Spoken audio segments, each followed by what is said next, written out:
What's happening, guys, and welcome back to Chat TPK, the home of all things tabletop. We're super happy to be releasing this bonus episode to celebrate Monster Week. The curious creature that we're going to be delving into this week is the iconic dragon. A big hello to anyone who has found the pod for the very first time, and thank you to all our returning listeners. If you enjoyed today's episode, be sure to check out our previous episodes. They are fantastic self-contained discussions and do not need to be listened to in any particular order, so why not jump right in? Finally, whether you're listening to us on YouTube, Spotify, or your podcast platform of choice, come find us at Instagram at Chat TPK and consider supporting us on our Patreon to help keep the dice rolling here on the pod. Now, I am joined by the wonderful co-hosts in the form of the magical Martyn. Hello, Martyn. Hey, Mike, how you doing? Very well, my friend, and also the roguish Rick. Good evening. What ho, friends? Hi, Rick. How are we? How are you doing? Yes, fantastic. I'm enjoying our Easter weekend, our chocolate weekend, for those that are not of a religious ilk. Other chocolate-themed holidays are available. Christmas being one of them. The BBC. Exactly. But yeah, this is obviously an extra little bonus episode to really celebrate that topic or the fantastic event that is going on currently of Monster Week. Now, Rick, you've drawn my attention to this. What is Monster Week? It's a little celebration of all things D&D, put out by Ginny D and Pointy Hat to involve the YouTube D&D community in making stuff themed around different monsters. First one was Kraken Week. There are still some playlists out there. We do like the Kraken really, here really in the good. pod. The good monster. And this one is Dragon Week. So we thought we'd get involved. For sure. Now, we're not really mainly situated on YouTube. There are some bits and bobs that I have uploaded, but our home mainly is that on the podcast platforms, us being a podcast, but we're doing a video podcast for the very first time, so this is very exciting. Now, Martyn, when Rick mentioned to us that this is going to be a Dragon Week, did that excite you? Very much so. Like the game that we started, or the game that got us into doing this podcast, is called Dungeons and Dragons, right? Quite literally, There is an affinity to dragons, not just within the game, but I grew up just loving dragons. Like as a kid, any film that had a dragon in it, automatically a 10 out of 10. Yeah. Like Dragonheart, if you've not seen it, watch it. Great film. Great film. Even kids nowadays love. They're making a live action version of How to Train Your Dragon. So it's in pop culture quite heavily. Yeah. So, and I don't want to steal from anything that we might be saying later, but when you look across mythology and stuff across all different continents cultures, and countries and beliefs, that dragons have always had a part in that. When you look at the kind of the eastern long thin dragons that you've got, and then you've kind of got your westernized, 4 legs, tail, wings kind of dragons. Like they show up in so many different forms that how can you just not? They did. There's even an Aboriginal dragon. Really? Oh, yeah. Didn't know that one. Called And that's the Australia based? rainbow snake. Yeah. Yeah. Very cool. So they appear in lots of cultures' mythology, which... Yeah. They're world famous. Yeah. Which makes it perfect for us to discuss in today's episode. Now, we have done a few bits and bobs about dragons in previous episodes, especially on our monster-based ones. Therefore, we're going above and beyond today. We're going to be breaking down our 3 favourites and then discussing some of their pros, their cons, as well as some adventures or one-shots that you could really look to utilise them in, just so you can actually have something to take away from today's episode and put into practice if you enjoy it. So, with that in mind, Rick, do you want to start us off? Do you want to tell us what our first dragon is? Well, I was going to talk about green dragons, and then I was reading through the Fizban's Treasury of Dragons, and I came across the Hollow Dragon. So I want to talk about that instead. Ooh, because go for it. it fulfills my niches, which is take the thing and make it undead. You do. That is definitely a trait of yours, isn't it? You have an affinity with the undead. Take something, add a pinch of creepy. That's Rick. That's what I like. I mean, my very first interaction with you was in our Strahd campaign, and your undead character was, creepiness personified. Exactly. That was take a bird, make it undead. Yeah, it worked. A Kenku. Who knew? But so the Hollow Dragon, I will read the description to you. Mm-hmm. Unlike dragons who explore the magic of undeath for power, some metallic dragons see undeath as a means to pursue a noble purpose. For the sake of protecting an artifact or fulfilling an oath, a dragon might transform into a hollow dragon, accepting undeath until that purpose is fulfilled. As the name suggests, a hollow dragon is the husk of a metallic dragon's hide filled with radiant energy. Depending on the dragon's original kind, that energy might take the appearance of flames, lightning, or misty vapors. Hollow dragons don't suffer distractions from their undying purpose. So powerful is their drive that their bodies reconstitute if destroyed. When they fulfill their purpose, most hollow dragons embrace the death they have staved off for so long, but others seek new tasks to sustain themselves, or cling to undeath out of sheer stubbornness or habit. Ooh, that reminds me of those revenants from Strahd, where they are humanoids that cling to life with a purpose. Exactly. I like this. So it's like a revenant version of a dragon. Nice. Now, that gives you a bit of information about it. What can it do? What's it got going for it? Well, allow me to share my screen. Here we go. Boop. Ooh. Witchcraft. It's got an armor class of 19, 241 hit points, 80-foot fly speed, and 40 feet walking speed. You can see its stats here. They're quite good, quite big. Mm-hmm. The thing that really drew me to it, though, was the reconstitution. When the Hollow Dragon's reduced to 0 hit points, its body breaks into 9 pieces: 2 arms, 2 legs, 2 wings, a tail, a torso, and a head. Each piece is a large object with AC 19, 27 hit points, and immunity to psychic and poison damage. After 1d6 days, if all pieces are within 6 miles of each other, they all teleport to the same location and merge with it, whereupon it regains all its hit points and becomes active again. Ooh. So it's like a skull bones. Exactly. From Mario. Yeah. Okay, well, yeah. You don't have to stop there, though. If you want to just add a little sprinkle of homebrew to your dragon, you could then have it be several crawling claws, or like a head that can still breathe a little bit of fire until you put it out. You could run a sort of a double whammy encounter there, where you destroy it, the flames go out, it crumbles, but then they all start immediately crawling back towards each other, and see what your party do. That's interesting.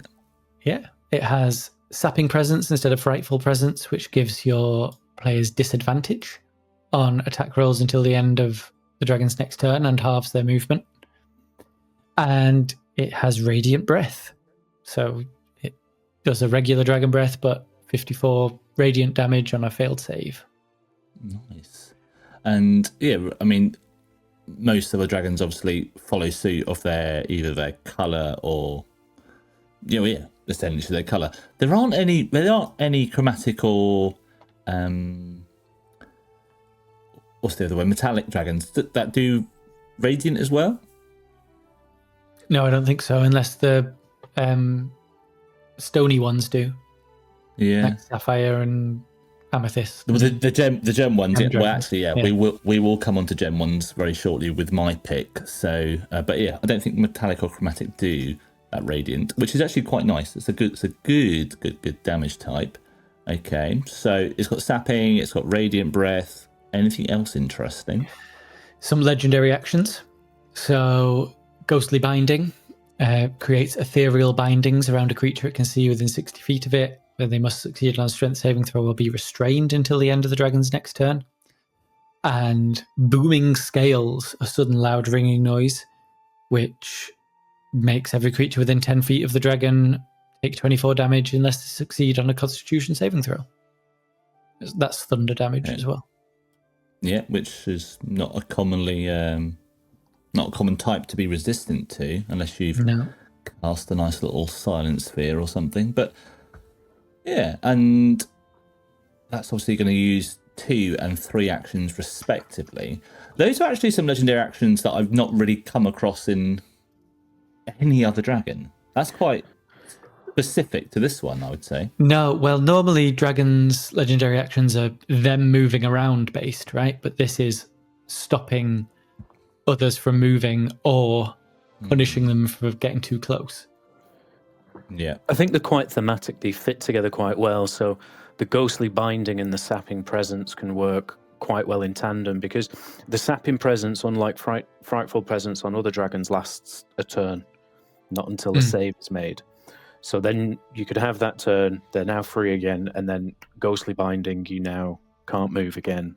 Attacks have you could stack, not stack, but you could put those in a way where you could have it continue for a while, or give them that false sense of hope that you now have some ability to move and escape and fight back, and then, oh, no, you don't. Mm-hmm. Mm. Yeah, quite a frustrating thing to fight, I imagine. Which is good, which is how dragons should be.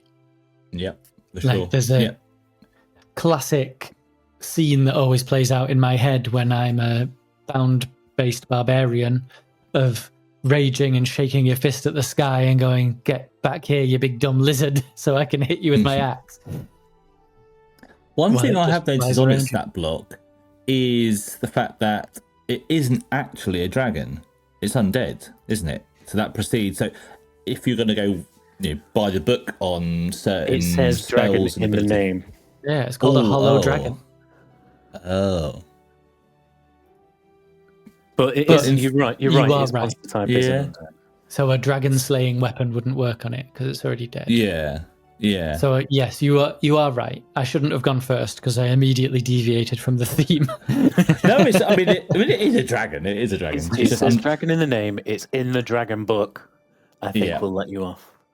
I'm just thinking about it as a player. If I was to come across this and I had like a dragon lance or something, I would expect it to do some decent damage and actually would come away maybe a bit frustrated. It being undead and not being able to fulfill that spell or that weapon's full potential. Yes, indeed. Perhaps you would, obviously, if you're about to go and fight one of these because it's gone mad or its purpose was set a millennia ago and it turns out that a human city has sprung up there in the time in which it was slumbering and it's decided that it shouldn't be there, or whatever you would have a good-ish aligned creature attack innocent people for. It thinks the sins of the world are too great and it deserves to be burned down, stuff like that. You would obviously say things like, "Oh, a giant flaming creature came from the sky, and even though our mightiest heroes fought it and destroyed it, it came back 7 days later." It's almost Lich-esque in that sort of respect, isn't it? That's nice. So in terms of the setting, or maybe even an adventure or one-shot this could work well in, what do you think, Rick? So I have a one-shot here that I shamelessly stole from Neverwinter Nights. Nice. I don't know if you've ever played it, but they have a dragon-themed adventure there, where essentially you go up into a mountain and you find a cave with a magical barrier across the front of it. You go back to town and you say, "What's going on with this magical barrier cave?" And one of the NPCs produces a snow globe. So in this instance, it's going to be an hourglass. And they say, "Oh, we found this magical hourglass." But the way I would have it run with this dragon specifically is you would trek up to the mountain. There is no particular barrier to entry. You find the corpse of like the bits of this dragon, the armored pieces, things like that, and a magical floating hourglass that as you come up to it turns over. As you touch the hourglass, you're transported into a verdant setting of times past, in which two factions are at war. So let's say it's druids and technological themed dwarves. When the hourglass is one way up, the druids are absolutely unreasonable psychopaths that want to kill everything in sight. When it's the other way up, it's the dwarves. Okay. What you find on this dragon before you go in is some sort of amulet phylactery-esque thing, or a scroll signed by both of these people that bind the dragon to guard the entrance to this place for 1,000 years, but something's gone wrong with the magic. So what you have to do as players is you have to go in, eliminate the one faction for the other, and say, oh cool, can you now put your magic into this scroll to make sure that nothing is happening anymore. As you come out of it, having done that, this dragon is awake and alive again. Okay. You have to do the dragon fight, demolish it.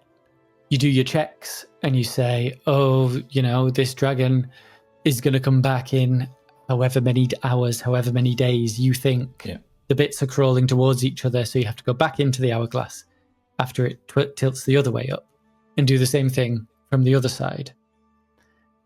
So it gives you a nice bit of role play to do. Yeah. Okay. And then inside is the ancient version of this dragon, whether it's much younger at the time or whether you want to subject your players to 2 quite hard dragon fights within the space of one adventure, is up to you entirely. But obviously they go into this place and that's where the dragon keeps its hoard and that's where the actual dragon is. You kill it in the past and then you come back out of the hourglass, which crumbles to dust, and so do the bones. Maybe that first encounter could be a slightly easier one, so it's like a bit like a phased fight, and the second encounter is just that little bit more, maybe it has more of its abilities, or maybe the second one's the ancient, maybe the first is the adult or something. Or you could arguably do it so that it's pretty much the same fight twice. Yeah. And have the difficulty spike in them being that they've used most, if not all, of their resources in the first fight. Yeah, that's true. And having to do it again, depleted. Because if you think this is probably going to be, you mentioned that it was going to be like in a one shot or a short phase adventure. So you're talking like 2 sessions, maybe 3 at most. So sure, have it exactly the same. Like you've killed it. You know how hard it was. You had to use everything that you had, and now it's back, and you've got nothing left. And there is some risk with it that your players go, oh well, we'll just take a long rest here inside the hourglass. But that's why it's an hourglass. Every 8 to 12 hours, it flips, turns, recreates everyone. And turns one side into a psychopathic, hateful amount of creatures and turns the others peaceful and be the victims. So as you chat to each faction, they're both like, oh, those monsters, they attack us every other day. There's no respite from them. We've lost so many good men. You could have them, stuck in essentially purgatory. Yeah, that's what it sounds like. Yeah. Oh, nice. So, and that's the hollow dragon. I like this. I've not come across this, so to be fair, I have not read the Fitzban book from cover to cover, so and I get to say something this time that we can actually show people. I really like the art on this. Yeah. Indeed, yes. Let me re-add it to the stage. Here we go. Here is the dragon in all its glory. Great. For anyone who's listening the first time or watching us for the first time, I have a habit when we're talking about monsters of going, I really like the art on this, and then remember afterwards that we're an audio-only podcast most of the time. But this is our first video one, Martin, so you get to show off exactly what you're thinking about or discussing. So, perfect. And that's the Hollow Dragon. I like it. Very, very nice pick, Rick.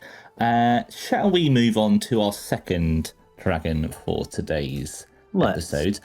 Okay, now I'm going slightly different, although having looked at the actual type of damage that your dragon does, Rick, mine's actually not too dissimilar. Mine's actually called the Solar Dragon, and as the name would suggest, it is to do with stars and suns, etc. It is from the actual campaign or adventure of Spelljammer, so we can go into that in a short while. But let's have a little look at its stat block and description. The Solar Dragon, also known as a Radiant or Sun Dragon, is born in the heart of a star. It divides its time outside in its lair between... That doesn't make sense. It divides its time outside its lair between patrolling its territory and hunting for food. This dragon has a serpentine body, a pair of ventral limbs ending in long fins, nebulous wings that give off light, and gleaming multicoloured scales. Pausing it there. Right. Are you thinking of Gyarados? Kind of, yes. I am. Yes. A little bit. Except for the wings. A little bit. Yeah. Mega Gyarados.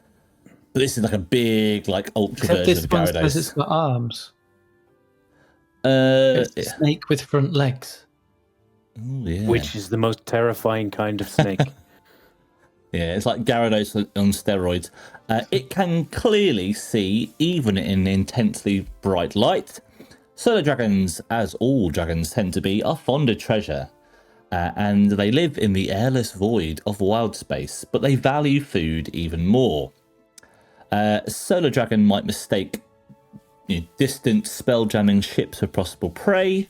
However, they will realise this error and veer away because they're not fans of humanoids, because they know humans tend to be violent and destructive. They are carnivores and they are territorial, and they could look to lay claim to asteroid belts or even whole space systems to use as their hunting grounds. Trespassers who are detected in a Solar Dragon's lair can expect to be met with resistance followed by hostility, especially if their lair contains dragon eggs. So that's kind of the description really about what the dragon is and looks like, and kind of where its setting tends to be. If I'm just to pick out some highlights that I've noticed on its stat block, for instance, it has got a pretty good breath weapon that I like. Not too dissimilar to that one that we saw on the Hollow Dragon. But the Photonic Breath, which is a cool name, but the Photonic Breath is a 40-foot sphere of radiant energy, but it can travel 240 feet away, if I'm reading that right. Yeah, so basically it just launches off a big ball of energy, and anything within 40 feet of that sphere has to do a con save or take 66 average radiant damage, which is pretty brutal. Have to say, very, very powerful breath weapon, considering it's not limited to a cone or a line, which actually not many dragons have this sort of breath, do they? So that's quite something it's got going for it, I think. Also a little worse if you're fighting this on a Spelljammer themed ship. Yeah. Likely you're going to be get out of the grouped way. up anyway in a 40-foot radius. Definitely 40-foot sphere, yeah, unless you've got a humongous ship. But even then, that's going to either hurt you, or actually, because this monster is a siege monster, it will do double damage to objects and structures, which could destroy ships as well. So that's something I think it's really got going for it. Oh, and bad for your rogue because it's a con save. It's a con save. So anyone that's squishy, Take that, rogue. Yeah. A few of the things that I think this creature has got going for it, it's got a pretty good legendary ability to blind characters, and as we know, characters that are blind are pretty limited, especially those that use line of sight spells. So that's quite useful to counteract any long distance spellcasters. One thing that I think is useful in terms of RP is that it has something called Nebulous Mind, and this allows it to have its mind be impossible to read. Now, going for this in terms of raw, this might mean it only eliminates something like detect thoughts or something, but I probably as a DM would look to extend this and say, well, I think something like modify memory doesn't work because you can't read it, you can't access its mind, or even if you're going to try and use a wish spell, like it's, I don't know, maybe a wish. That's kind of a dual spell, I guess. But I just thought it was quite a cool ability that, again, I don't really see on many of the monsters. It's a little bit different. What happens instead? So how would you play it? You go to read this creature's mind, and what do you see instead? Is it really just really bright in there and your mind's eye has to close? Or does it have such a great understanding of the universe and live on such a larger scale that your mind physically can't comprehend it? Yeah, nice. I like that. So it has a literal drawback for even attempting it, which should hopefully teach players a lesson not to do it in future. I'll show you. I'll show you for reading my mind. We're trying to play the game. Again, it's got radiant damage, which isn't the most commonly resisted thing, especially it might be resisted by your Asimars or your paladins or clerics or something. But then on the flip side, that's also something that they may also look to deal themselves, and this creature's immune to it. So kind of eliminates that whole element of damage. Because it is in space, it doesn't need to breathe, which is pretty cool. Again, so that could be useful within a water setting as well, as it doesn't need to breathe. And it can travel easily. So whilst it flies, it technically has, in brackets, hover, which means it basically just moves through space, which, there's a big difference between flying and hovering, and the hover ability is really, really useful. For a flying creature to hover, it is really, really useful in a fight. Okay. What's the small difference there? Well, if something's flying and you reduce its speed to 0, it falls straight away to the ground. Bonk. But if something can hover and you reduce its speed to 0, it's fine. Yeah. Which would make sense if it's a space-faring creature or space-faring. Space-faring? I don't really know. Space-faring. You couldn't fall in space anyway, so... No, it's true. But I suppose it is going to be around these extremely large gravitational masses. That's true. It doesn't have any sound-based attacks, because in space no one can hear you scream.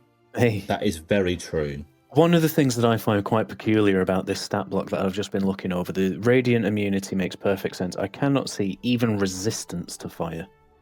To nothing else, which considering it lives in sun... or a star, you would expect it to have that for certain, wouldn't you? That's a drawback. That's definitely a con. It should have that, I would agree, that immunity or at least the resistance. So, yeah. There are a couple of other cons, but one last pro that I think really works for it in its favour is its lair action. The fact that if you're within 10 miles of its lair, it has a very high chance of blinding you if you're not wearing any eye protection. And if you are fighting it inside its lair, at the start of every turn, you take an average of 132 radiant damage, which is brutal. Even for level 20, that's brutal. So don't fight it in its lair would be my suggestion. Or have immunity to radiant? I don't know. Yeah, I mean, firing yourself into the sun is a pretty dumb thing to do anyway. Yeah. That was my main thinking behind this dragon, to be fair. It's a nice one. But yeah. Let me ask you, Mike. Yeah. What is your adventure idea for this dragon? Because I am having an adventure idea for this dragon. Okay. Well, I can run one by you, and it might be similar. So, something I was thinking that would work really well in regards to the adventure. Obviously, it's in planes. It could be used for Planescape because, that's essentially you going across planes. So it could work well with that. And it is in Spelljammer.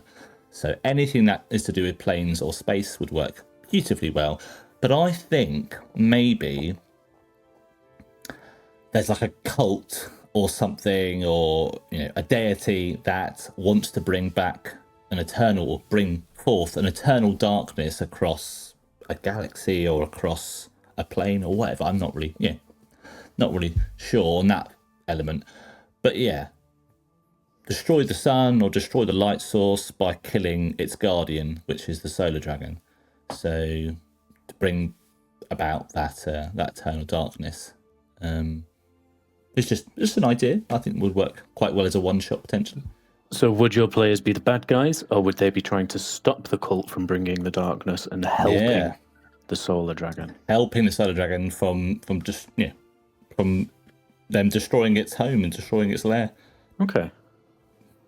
But it could be on the flip side. You could be the cult. So you could be the evil Don't ones. join a cult, kids.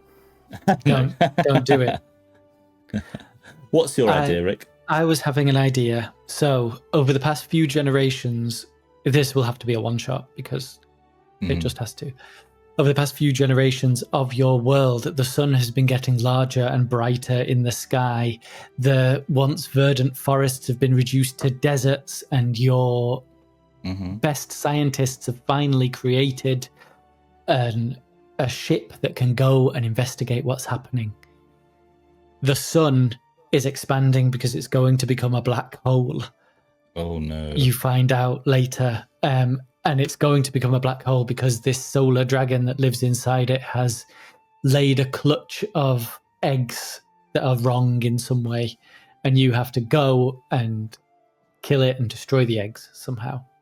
Okay. Or remove them from the star. Yeah, that brings about the egg factor, which requires you going inside. The egg factor. And that's very poignant for the fact it is Egg Weekend. So, now, would that be like a level 20 sort of one shot? Would you say? Yeah. Yeah, they've had to recruit Earth's mightiest heroes TM. Well, not actually Earth's mightiest heroes TM because that's the Avengers, isn't it? And they probably couldn't go into the sun. And you'd want it D&D themed. Then I think the Hulk can survive anything, can't he? To be fair, probably, yeah. That's neither here nor there. So yeah, that's a good idea. To be fair, Rick, in terms of that one shot, stopping the bringing about of a black hole sounds like a very noble deed for sure. Just a couple of last things really before I'm gonna open it up to anyone else that wants to discuss what they think about this creature. A couple of cons. If you wanted to tie it into the lore and stories of other types of like well-known dragons, it's not actually linked at all in any of the books to that of Bahamut or Tiamat, because they're both metallic and chromatic respectively. These are called gem dragons or cosmic dragons, and there's no actual legit writing that links them, but there's no reason why you couldn't homebrew it. So yeah, you could have a third god trying to muscle in. Yeah, in fact, you could have your ancient solar dragon be one of those, like a prophet of the god comes and takes it. Anyway, I'm getting ahead of myself because the art's cool. Really getting into it. Again, please make sure we show this. This is very cool. I will be showing all the art, don't worry. That's okay. If it wasn't used in space, do you think this would be as effective? Yeah. Right. Okay. That's a very interesting question. If you were to take it in isolation, would it still be a really effective, good fight, good monster, great abilities? Yes. Were you to compare it to other dragons of a similar CR? No. Lack of immunities and stuff? Lack of immunities. Lack of movement options as well, really. Lack of movement options, lack of presence. So it doesn't have a presence. Yeah. Even they've changed a lot of them in the 2024 stuff, though. A presence now is legendary actions, and it's not the same as the frightful presence that they always used to have in the Legacy, which was better. But it's got its burst of light, which does have the ability to blind, which is, I guess, its own kind of version. It's good. Of it, but it's good, and it's themed on itself, which is good. Like all its abilities and everything makes sense for it, which is great. So it would be a good encounter. It would be a good fight, everything like that. But if you're comparing potatoes to potatoes, it is the smaller potato. Okay. I'm just Googling how many feet up is space. Bear with me. How many miles? It's something ridiculous, like 32 miles. It's Yeah, 330,000 feet. So it's Ooh. unlikely to be able to take you into space No. from the material. But also the material plane, I guess, doesn't work like that. But still. Yeah. So it's quite slow I don't in that know. respect, isn't it? You could have it... because it's got a stat block, I'm reluctant to give it the "it's too big for you to fight" treatment. Mm-hmm. But that might be pretty cool if it does come down to your planet. You're this big and it's the size of a planet because it lives in the sun. Mm-hmm. So you could say you'll have to go and get up on a ship to go and fight it, and you'll have to chase it into space. I think it gets so much worse if you're on a ship, like you were saying before about it being a siege monster and stuff like that. That immediately changes things. If you're fighting this thing on a ship in space, it's going to be bad news for you. I would agree. Well, when you fight it on a planet, do it in the ocean. Although it doesn't have a swim speed. No, it doesn't have swim But it doesn't need to breathe. But it can only move 15 feet underwater, so it gets real slow all of a sudden. Like flapping around like a magic harp. Yeah. But in space, it is Gyarados. Nice, awesome. It's got a good reach on it as well, which I think will... 20-foot reach on the bite and the tail. 20-foot reach is decent. Yeah. And again, it's breath. Its breath weapons probably one of my favourite breath weapons that I've seen. My next option for an arena to fight the dragon in, so you fight it in an anime snapshot of it's just smashed into the ground and loads of rocks are floated up into the sky. Mm-hmm. And you have to hop from rock to rock to fight it. Oh, nice. I'm thinking Zelda, the more recent one, Tears of the Kingdom. If you've not played it, spoilers, you've got to fight a dragon while falling through the sky. Yeah, that's cool as hell, actually.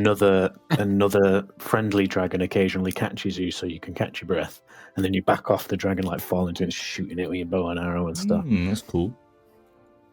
So you could start the fight with it destroying your ship when you're in low orbit and you're all falling. Yeah. That's quite cool. It could work very well. Nice. Well, for those at home that have not encountered the Solar Dragon before, I hope you enjoyed it. It's a very, very spectacular beast for sure. And I think we're going to move on to our last one for today's little bonus episode, and that is Martyn's pick. What have you got up your sleeve today, Martyn? So compared to the ones that the two of you have just been talking to us about, this is quite possibly a little bit more mundane. However, that said, it is arguably also the most iconic. So I'd like to talk to us all today about the Red Dragon. They are, as I've just mentioned, they're an iconic monster, not just in D&D, but when you think about fantasy in general. They are the classic fantasy dragon. When you picture a dragon, massive wings, fiery breath, hoarding treasure, quite often going to be red as well. Yeah. Smaug is red. That Welsh dragon's red. Yeah. The naughty one that comes out of King Arthur's castle is red. Red, yeah. See? So these are, for me, it's the gold standard of dragon, as it were. This is it set the bar. This is the dragon that you are aiming for whenever you are thinking of making, fighting, being a dragon, whatever it is. Beyond just that kind of archetypical I am the dragon kind of thing, they are the strongest of the chromatic dragons. Yeah. So red, blue, green, black, white, reds are the strongest. They've got the highest physical stats. They deal stupid amounts of damage, fire damage usually. And they are what you would just imagine a dragon to be: vicious, cruel, violent. They're usually they're like your final boss encounter for so many things. That one of my favorite games ever, Final Boss, Red Dragon. If you've never played it, Dragon's Dogma, go check it out. They're just what I think of when I think about a dragon. So they're all about like pride, wrath, greed. They know they're strong. They know they're difficult to fight. They know that they can beat most things, including these other categories of dragons. And because of that, they've got this kind of arrogance and self-importance where they like, I'm the biggest, I'm the baddest. All this stuff is mine now. And they just have that kind of self-given right to all of the horde, all of it. They've got, because they're fire affinity, right? Their lairs are your dragon stereotype lairs. You're going to fight them in smouldering volcanoes with lava seeping through the floor and just sulfurous vapors going through the air and everything like that. It's just the epitome of dragon for me. And if you're saying to any of your players, we're going to fight a dragon, they're going, oh, right, okay, dragon, and then they see it and it's red, that's squeaky bumhole time. Yeah. Brown trousers time. Brown trousers time, absolutely. So the red is my choice. And okay. I'm gonna give you a little bit of a read, as the two of you have just done, from the descriptions that they've given us from the official Wizards of the Coast and stuff. And when we look at the stat blocks, just because we're going to look at the 2024 stat block. Yeah. However, I will say there is one thing missing. I'm going to say it now. There's one thing missing from the 2024 stat block that was in the 2014 stat block that all dragons had and was just way better. It doesn't have Frightful Presence in the 2024 stat block, so you will notice its omission. Anyway, I'm going to bring us in the picture, the art, because I would be remiss not to mention it for this one. The art in the 2024 one is spot on. It's chef's kiss. It is rad, yeah. It's absolutely spot on. That is the kind of thing that when you're picturing dragons, that's the one. Yeah, so people running away from it. Red dragons number amongst the most feared and destructive beings in the multiverse. Few can withstand the wrath of an ancient red dragon that turns its mind towards devastation. These dragons' greed matches their ruinous potential, and they collect vast hoards studded with storied treasures and magic items. Their lairs frequently tap into volcanic depths and might pierce other planes of existence, bringing servants from the elemental plane of fire or the lower planes into their service. Red dragons take whatever they desire and burn to ash anything that stands in their way. These chromatic dragons endlessly desire more magic, territory, treasure, or whatever else inflames their cruel ambitions. Red dragons make their lairs amid perilous cliffs and volcanoes, as we've just mentioned. Within they amass and fiercely protect hoards of treasure, and many have perfect recall of the hoard's contents and the location of all they've collected. So if anything goes missing, they'll know, and they will come and get you. That's your red dragon. Yeah. So when we look at stat blocks, one of the things that I think is incredibly important across all of the dragons that we've mentioned, but I note, just because I've still got your solar dragon up now, Mike, it's got an 18 intelligence. And this is something that's very, very important about dragons, in my opinion. They are not just strong. They are not just hard to kill because they're a bag of hit points. They are very clever. Yeah. You know, if you're running an 18 intelligence, that's on par with your wizard. Yeah. And it's much higher than the person playing everything your wizard. Yeah. And it's, definitely. If it's me, 100%. So beyond that, again, as I've mentioned, barrel of hit points, just an absolute barrel, less than the 2014 version, but still an enormous amount of hit points. Big, chunky 22 AC. They have immunity to fire, no other resistances, which, to be fair, I think makes sense, and that was the same in 2014. It wouldn't thematically make sense to give it any other resistances or anything like that. It's got legendary resistances, and unlike some of the others, this has 4 a day legendary resistances. Most of 3, aren't they? Yeah, or 5 a day if it's in its lair, Hey. which that can come in clutch. Multi-attack as normal, you've got its kind of attack you with its claws, its fire breath, and spell casting, which is a fantastic addition. It's something that if you are running dragons, especially high-level dragons, it is something that I highly, highly recommend that you do include and adjust the spells that these dragons have access to, because high-level ancient dragons at that age, they're going to have access to magic if they've picked up the occasional wizard's tome or magic item that's given access to certain things. Yeah. I mean, it's got scrying, which I think is perfect for RP in terms of, like, you know, you're trying to hunt this dragon, it can see exactly what you're doing. Yeah, it knows. Fire breath, pretty standard fire breath really there.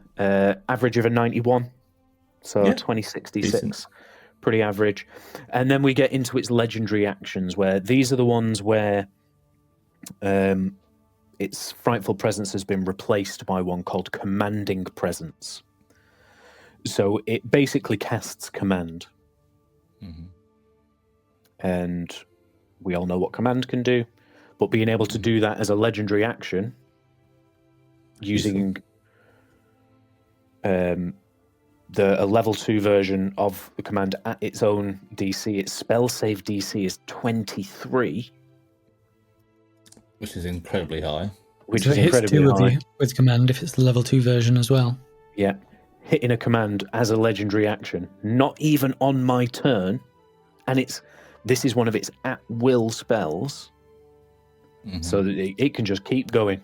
It will just do that every single time that it's able to. It can't obviously use the same ones, but anyway, incredibly useful. Arguably on par with Frightful Presence, because being frightened was quite a penalising thing to put onto multiple characters, and then getting rid of it was a pain.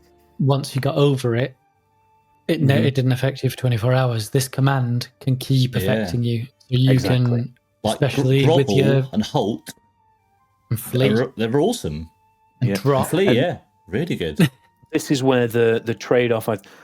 I really liked Frightful Presence because it gave people that out. I really liked that I've avoided it, or I've managed to finally succeed in my saving throw, so I'm now no longer frightened. Let's crack on with this fight. Whereas this, as you said, it can just keep getting you over and over and over again. That can be quite demoralizing for a player. From a DM's perspective, we're obviously not player versus DM here, but the monsters know what they're doing. They would use it. If you were the player that kept getting hit by that, after a bit, you'd be like, I am done. Yeah. So I get the trade-off. I liked Frightful Presence, not necessarily because it made it harder, but I just felt like it gave the players a little bit more agency. So Frightful Presence had a thing, though, in which you'd get everyone start turn 1, and the start of the fight, your players would be like, oh shit, this is a lot tougher than I thought it was going to be. But then slowly, as you all get out of Frightful Presence, it turns around and the scale tips quite quickly. With this one, it keeps the pressure up for the whole fight, casting command on 2 of you at a time. Yeah, I think you're absolutely right. I think some of that Frightful Presence, I've had fights with dragons where people have just never got out of it because it's quite a high wisdom save. So unless you're a cleric, a ranger, or druid, or a druid, you're not necessarily going to have that wisdom. You personally, or your characters? Me personally. That's why my wisdom was always so low, because my personal wisdom is quite low. Art reflects life. I don't know. So you can have instances where you just never get out of it. But you're right. If a couple of people get out of it, it's done, and then it's gone. This does keep the pressure up, but I think to a degree, I don't know whether it's the way that I've run dragons in the past. Sometimes the players needed that ability to get past it. Sometimes they needed the ability to tip the scales, because otherwise they would have lost. I like the fact that its multi-attack has got the rend, which is it's got a reach of 15, which is pretty good. Which doesn't just do slashing; it also does some fire damage, which again you'd expect kind of a fire beast like this. But it can also replace one of its rend with a scorching ray, so it's got that long-ranged potential as well. So it's not having to just constantly get up close to hit you. It can kind of keep its distance if it needs to. Stay away from barbarians. Yeah. So the other legendary actions it can use, fiery rays, it's basically scorching ray. So it can breathe out bits of fire at you in between turns, and then pounce to give it a little bit of an ability to move. Now that pounce is the replacement of Wing attack, which was a iconic. It was such a good ability for a dragon to have, where it could move, knock people prone, make an attack. It was very draconic to me. Yeah. Pounce now moves half its speed instead of half its flying speed, and makes one rend attack. The rend attack pretty punishing if you're taking 3-4 a turn if it focuses someone down. Yeah, but the distance that it can move is lowered. It's not knocking anybody prone. And it's not immune to opportunity attacks while it does it. Yeah, I'd probably keep the wing attack, to be honest. I'd probably, as far as running as a DM, just keep that wing attack. I wouldn't. Yeah, I think stat block as written. I read in the 2024 stat block now, which weirdly I hadn't done before today. Okay. I would probably stick with the 2014 one for a bit. And just give it spellcasting for tweaks, and just give it spellcasting. Yeah, like spellcasting is a must for me when you not young or adult, but by the time you hit ancient dragon, spellcasting is a must. I ran a black dragon recently and gave it illusion themed spells because they're tricky bastards, and I think it really made the fight last a lot longer and go a lot better. I think my players really liked it as well when they realised that they were being tricked. But I don't think they liked that. I think they were a bit cross about it. But it made them approach the fight a little differently by being like, oh, hang on, something's not right here. And I think fights that are longer, but they have that ability to be mixed up and changed and cause players to adapt their approach, that's okay. Longer fights in that sort of sense. But if it's just, it's just a HP slog, that gets very boring very, very quick. And I don't think it would necessarily need to be that with a dragon, because it can move, it can do different things. So and with them being intelligent, they would. You know, one of the things that, and we've heard this before, and we're not going to go down this path too much, but one thing that your dragon is not going to do is land on the floor and fight you. No. What would be the advantage to that? Exactly. It is smart enough flyby? to know. No, it hasn't got flyby. It can attack while flying, can't it? Because it's it's got reach. Yeah. Of course. You might though play into your dragon's arrogance and have it start the fight going, flee puny mortals, look how strong I am, bite, crunch. Yeah, and this is one of the things that I wanted to kind of lean into a little bit with the Red Dragon in terms of one of its cons. Because we all know the pros of the Red Dragons is a big guy, hits hard, lots of damage, lots of HP. Iconic. Various range of abilities. We've got pros up the wazoo. Its cons are its personality, in my opinion. Because it is so arrogant, because it is so greedy, it's easy to get it into a position where you're almost manipulating it. That's what I was thinking. Either because of its desire for something, or like Rick was just saying, because of its own arrogance, becoming too overconfident and just kind of overreaching its hand a little bit and putting itself like, I'm definitely going to win this fight. One of you's already down, and the only one who's left's a dead little squishy person. I will land, or something like that. And I will gloat. Yeah, and that will just change things immediately. Yeah. So yeah, that's my cons. My cons are the personality of this evil creature. Now, when I think of Red Dragon, I don't know if you have both seen that series, the wonderful series that is The Legends of Vox Machina, but Thordak is the Red Dragon that, in Series 2, rules supreme over all the other chromatic dragons that feature in that series. And he's the BBEG of the whole series, essentially. And there are some epic battles towards the end of that series with him.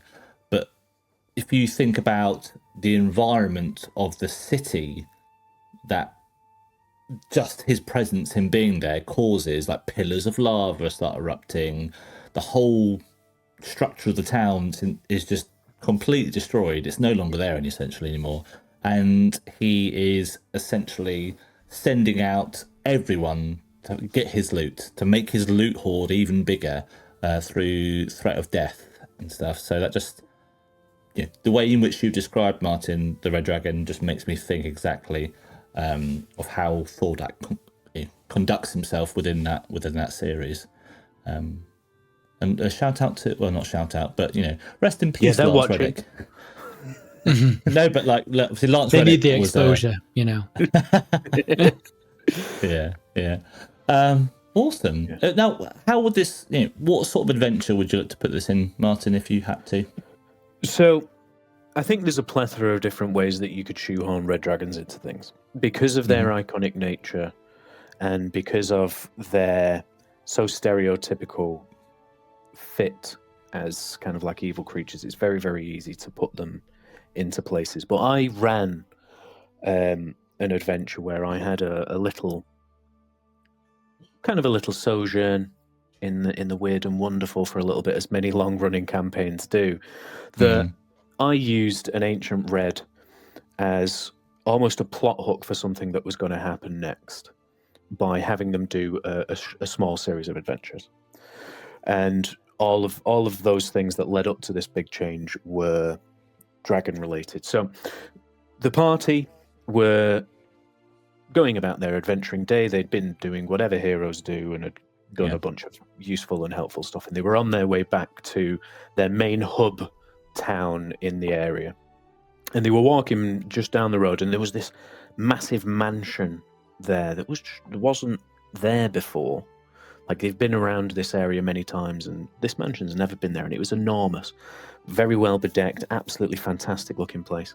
And this guy comes trotting out, and he was like, "Oh, the master of the house wants to see you. Will you come in and say hello?" So they go in and start talking to him. And this guy was incredibly charismatic, nicest person you'll ever met. He was called Tiffin. Absolutely lovely. But the very strange thing about his house is that there was just dragon-related stuff everywhere. So, there was dragon leather books, there was a dragon skull over in one way, like dragon paintings and pictures on the wall and everything like that. And they got talking to him, and he was like, I'm a collector, dear. So you may recognize this voice, starlings." So he was a collector, and he collected all things draconic, and he had a bit of a mission for them. And the hook for them there was that if they did the mission, he was going to give them this mansion. He'd give them a house, a base of their own that had like a teleportation circle, magical seals, so people couldn't get in unless they were invited. That's why they'd never seen it before, yada yada. And the things that he wanted were dragon things, right? So he's like, "I want you to go and get for me some dragon stuff. Specifically, I've heard that nearby there is a blue, a white, a green, and a black dragon. If you can bring me the hearts of these dragons, I will give you this mansion and everything within it." Nice.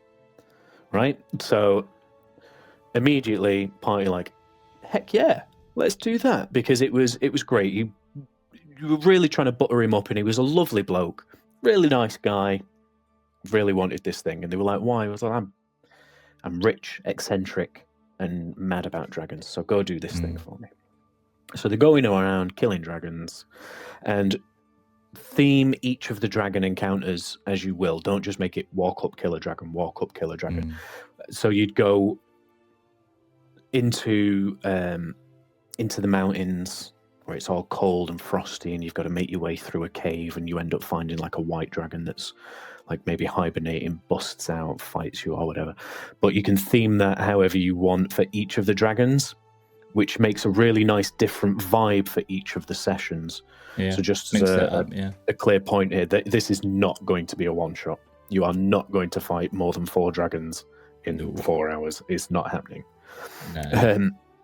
So you'd probably run this over maybe 4 or 5 sessions. So it's a short adventure that will lead into something else. As they were doing these dragon fights, they went back to their main hub base town to restock and things like that. And when they were there, I used this as a hook to get them to go and fight another dragon. And I used a one-shot called Clash at Kobold Cauldron, which is a DM Dave campaign. Okay. It's a DM Dave one-shot. If you've not done it, check it out. Like with a lot of DM Dave stuff, it's really fun.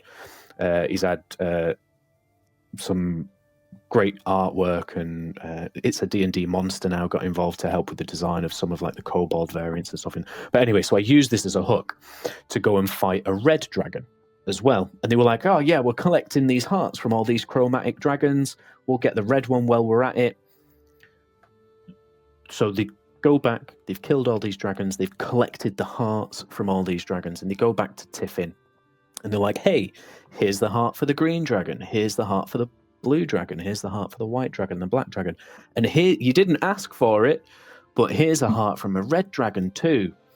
At which point Tiffin's countenance completely changes and he's like, what? I'd said nothing about any red dragons. And his voice starts to get deeper, his eyes start to glow red, he starts smoke and everything like that.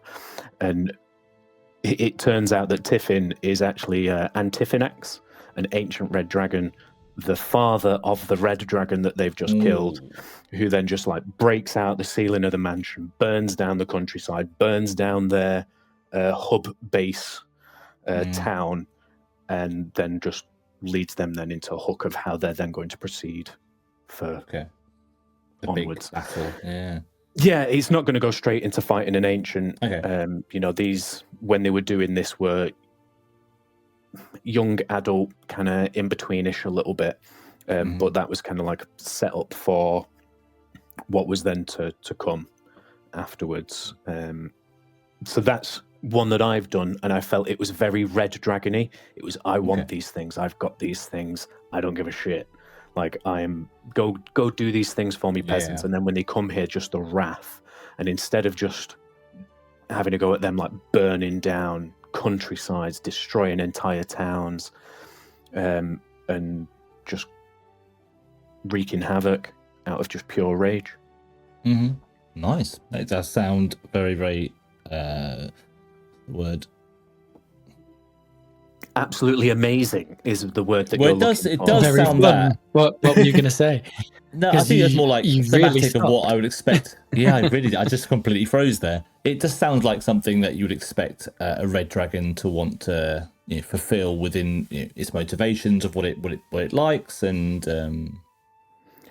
the party were shocked when it happened. Okay, because Tiffin had been lovely. Twist. Yeah, big plot twist. Tiffin was lovely.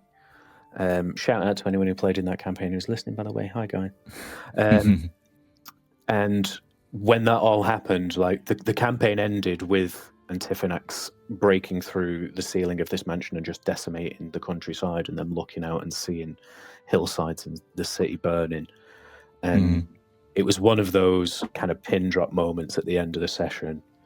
And it was just a really great session to have been the DM. Do you know what I mean? When you come off and you take your headphones off, or you leave the room and you just go, I've done a good job there today. That's good. I do really like it when you drop things like that and you get messages afterwards being like, "What? I never expected that." Was really good. Yeah. That's a good feeling. Not that I've ever received that kind of response. I'm sure you have. I'm going to send you a message after this about Gyarados. About Space Gyarados. Yeah, Space Gyarados. Gyarados. done so competently and comprehensively is probably more so the word I'm looking for. I think that does bring us to the end of our little look and dive into our dragons this week. And yeah, obviously it being Monster Week, hopefully you enjoyed that, and we'll be sure to do next year's Monster Week. What do we think next year could be? If it was Dragon this year and Kraken last year, I think they're going to go for something like Giants. I was thinking Giants, you know. Yeah, I think they're going to go for Giants next year. So watch this space. If I was right, then... Or Beholders. Tell me. Ooh, Beholders would be a good one. Iconic again, yeah. Perfect. Well, Because they are wait and find iconic, out. but you can run them wrong, I think. And you can have a little bit of a problem with a Beholder of you run it as a DM and you're like, right, this is a classic fight, this is a classic monster, and then someone gets in range with their non-magical weapon and they just punch. Oh, my balloon is deflated. What a shame. Yeah, they're a bit squishy, aren't they? But yeah, so we'll find out and see what next year's Monster Week creature will be. But I hope you've all enjoyed this little bonus episode brought to you this week on behalf of Monster Week. So hopefully you'll be watching this either on the YouTube playlist or you'll be seeing this as our first video podcast on Spotify, or you'll just listen to it on your regular platform of choice. Be sure to come check us out over on Instagram. We are super duper close to 1,000 followers. So if you're not already, if you could come follow us, that'd be really helpful, especially as it is our anniversary looming very, very soon in a matter of weeks. So that'd be quite cool. Also remember, if you're listening on Spotify, you can leave comments now. Comments for sure. You can rate us as well. You can give us a nice little 5-star rating, which again shows other people just what an awesome podcast we are. And again, as I say, go back and listen to our previous episodes. Both Martyn, Rick and myself, among many of our other fantastic guests, have had some awesome discussions about a variety of things. So they're all self-contained, so don't feel like you have to do it in any order. We've also got an actual play, which you may be interested in listening to. That is in an order, so you maybe go listen to episode 1 of that and see if you like the sound of the universe or the narrative that we are constructing over there, and that's again called Redemption. So yeah, but also if you didn't enjoy this, just in the comments. Just don't do any of that. Just go about your day. It's fine. But you have enjoyed this. I'm casting command on you to grovel, and I've enjoyed it. I've enjoyed it as well. It's been very good seeing you both, gentlemen, and I'll see you both again on an upcoming episode of Chat TPK very soon, I hope. You will. Sure will. Fantastic. Well, have a happy and healthy week, and I'll see you and everyone at home very soon. See you later. Bye, everyone. Bye. Dragon-themed goodbyes. I don't know what those are.